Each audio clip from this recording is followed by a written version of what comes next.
Welcome to Anticipating Christ's Return YouTube channel, a place where we can gather together and joyfully anticipate the return of our Lord. I hope you enjoy. Hello everyone, welcome to my channel. My name is Caitlin. Now I want to cover this. A few people have sent me this article and I debated on even sharing it for two reasons. One, I can't stand to read the Salt Lake Tribune. I just can't. They're just so disrespectful. Anyway, but here we are. I'm doing it. The second reason why I didn't want to do a video on this was because I believe Jared, so several people sent this to me, but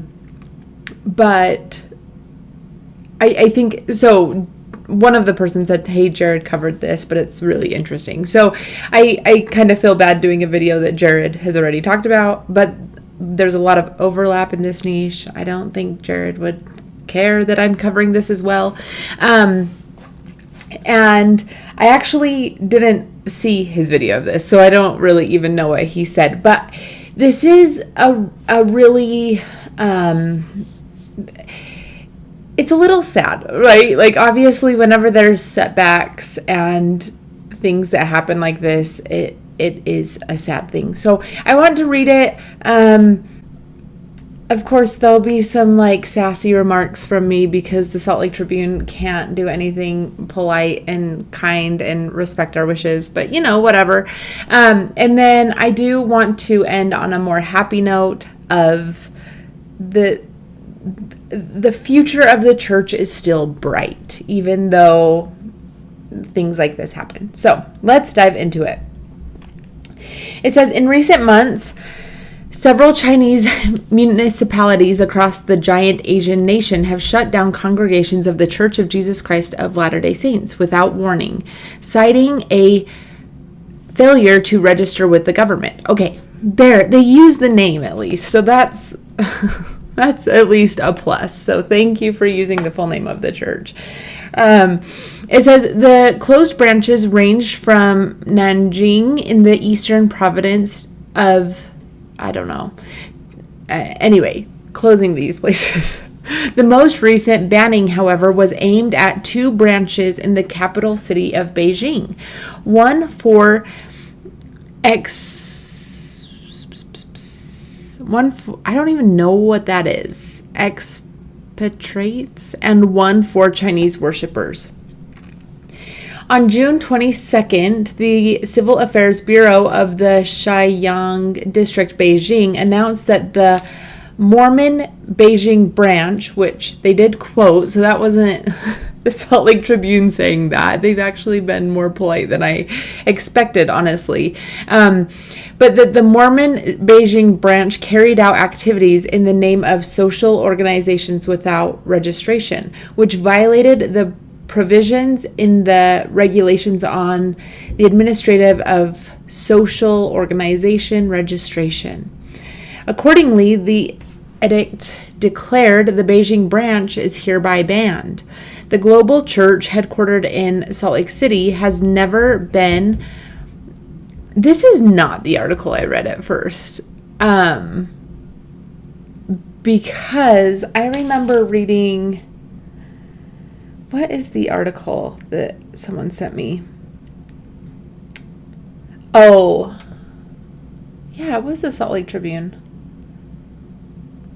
It's the same one. Anyway, maybe I was a little in a sassier mood when I read it, because right now it doesn't seem like it's too bad.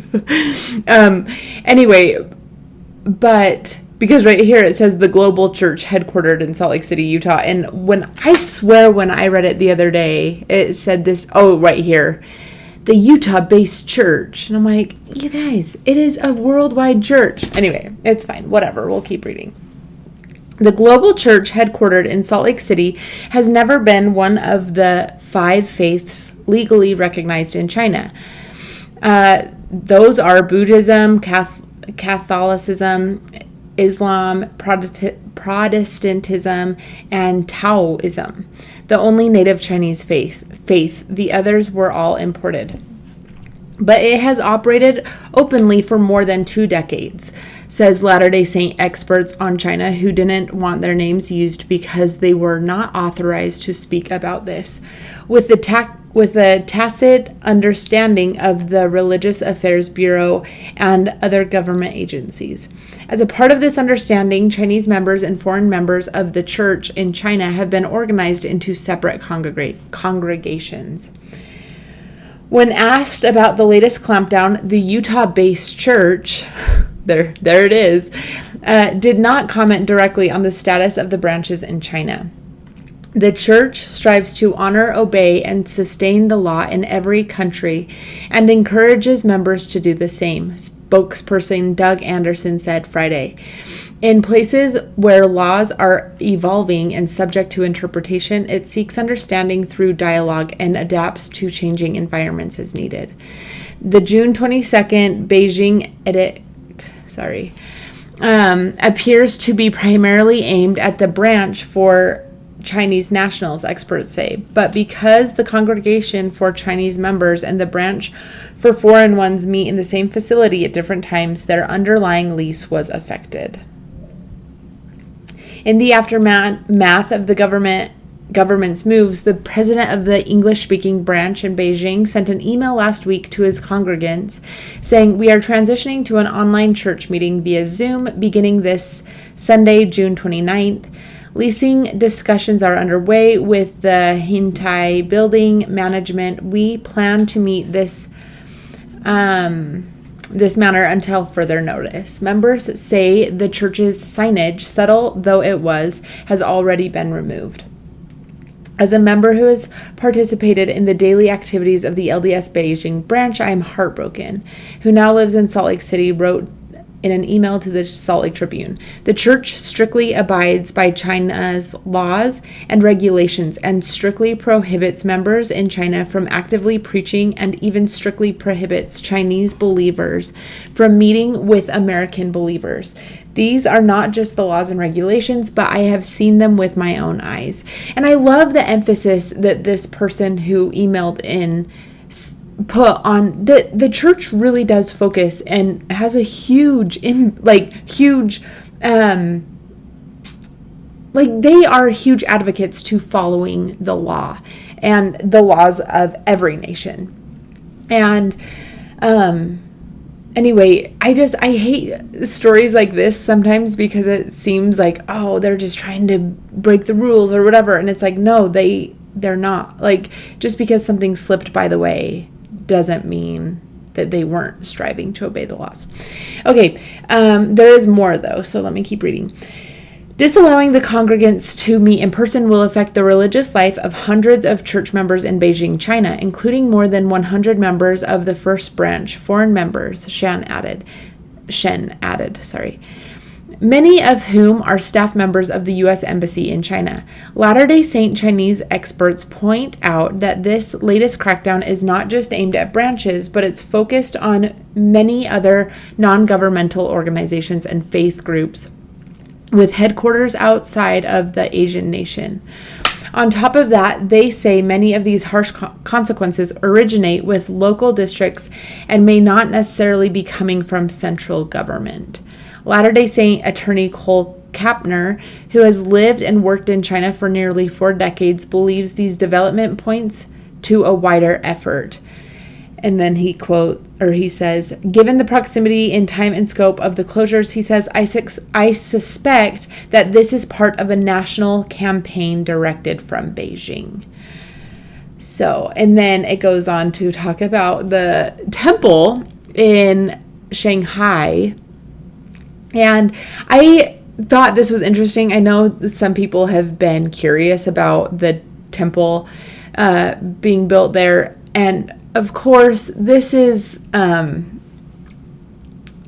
hasn't been much said from the church from this. So I don't necessarily love the way this was written and the way, again, we're just getting one side of this, right? We're just getting China's side of this.